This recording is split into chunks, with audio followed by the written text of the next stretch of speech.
So today we will study the rest of basic accounting terms.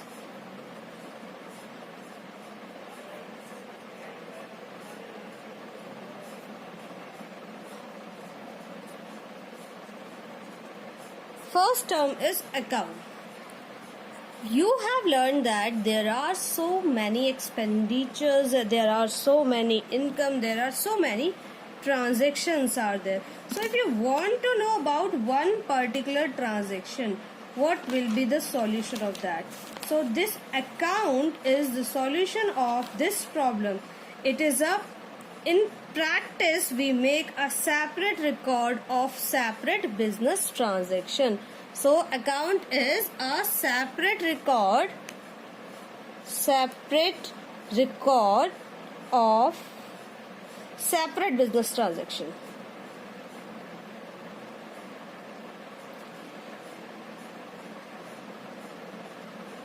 Transaction of same nature, यानी एक जैसी जो भी ट्रांजेक्शन है अगर हम उन्हें सेपरेटली कहीं पर लिख रहे हैं तो वो हमारा अकाउंट है.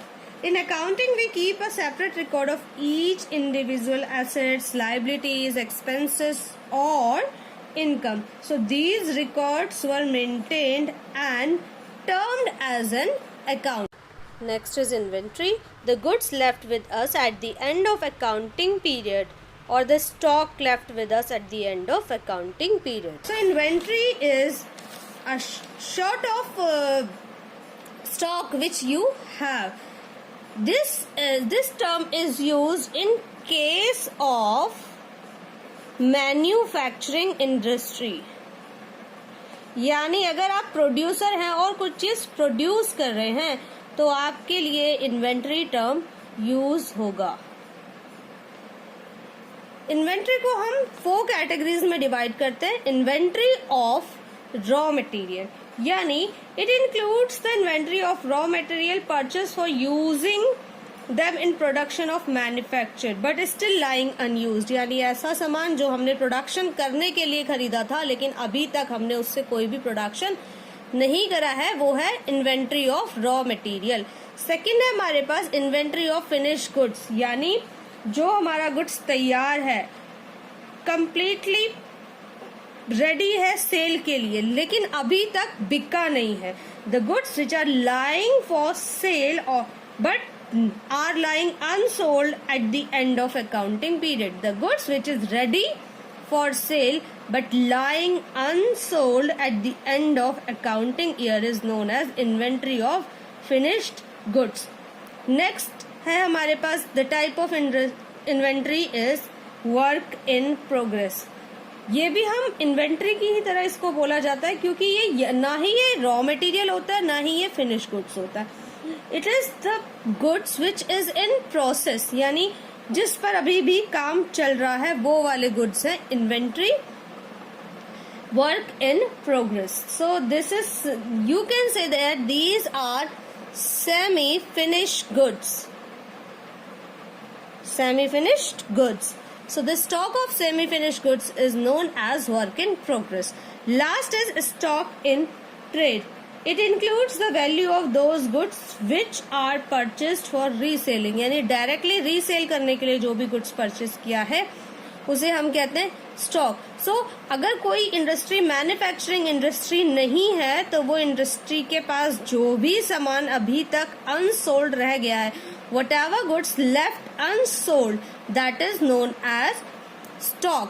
Next we have stock. So stock, we know that what is a stock. The term stock includes the value of those goods which are purchased for reselling and which are lying unsold at the end of accounting period. तो साल के and में आपका जो भी goods unsold बचा है वो है स्टॉक.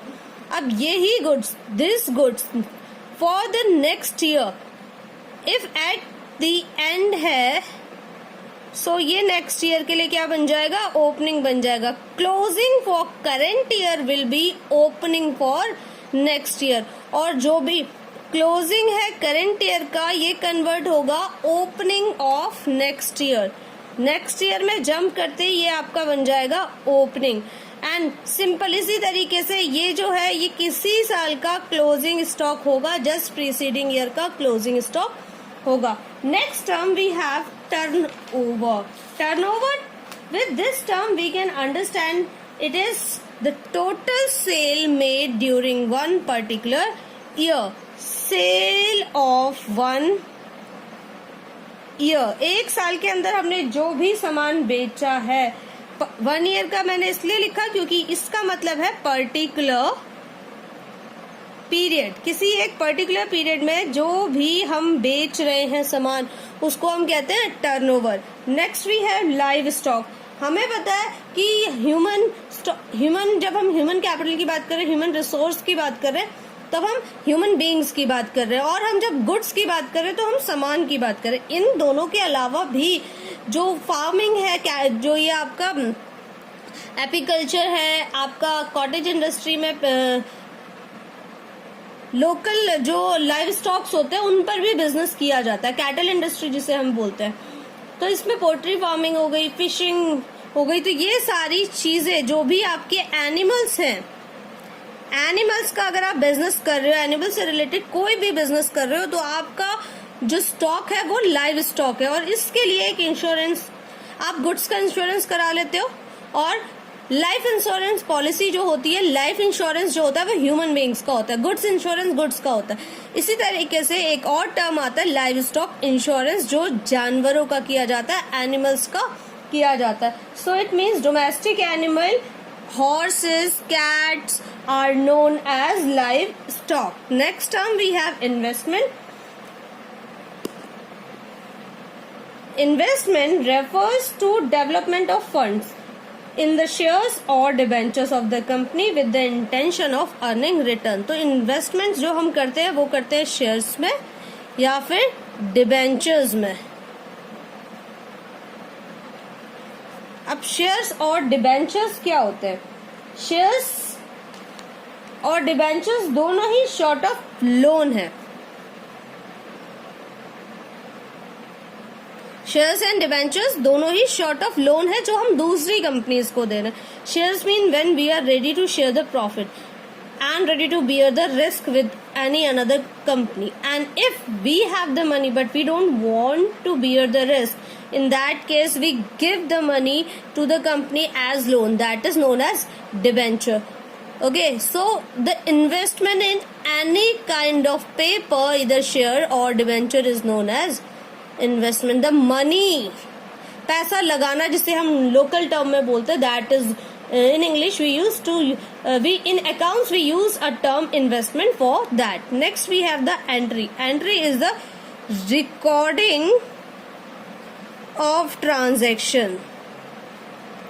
अगर हम किसी भी ट्रांजेक्शन को रिकॉर्ड कर रहे हैं, किसी भी ट्रांजेक्शन्स को अकाउंट्स में लिख रहे हैं, तो उसके लिए टर्म यूज करेंगे एंट्री. टर्म है insolvent. Insolvent means a person or an enterprise which is not in the position to pay its debt.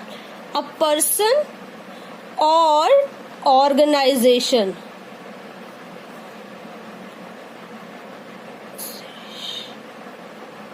A person or organization which is unable to pay debt. Unable to pay its debt.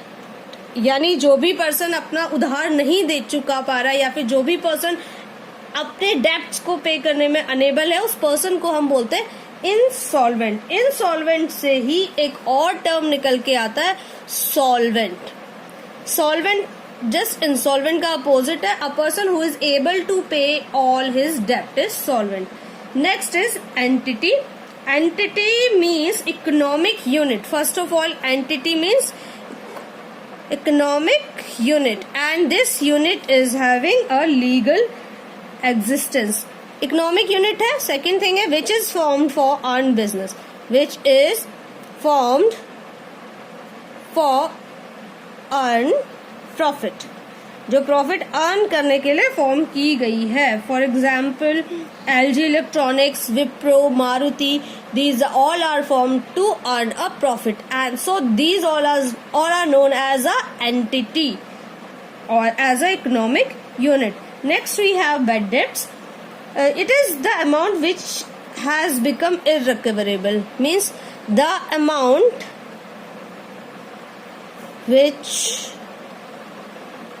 is irrecoverable, यानी हमने अगर किसी को उधार सामान दिया है, जैसे जिसके लिए हम वर्ड यूज करते हैं debtors, the person who have to pay us debtors. Suppose out of few debtors they are unable to pay back, so those were known, the amount of those debtors, those who are not able to pay is known as bad debts.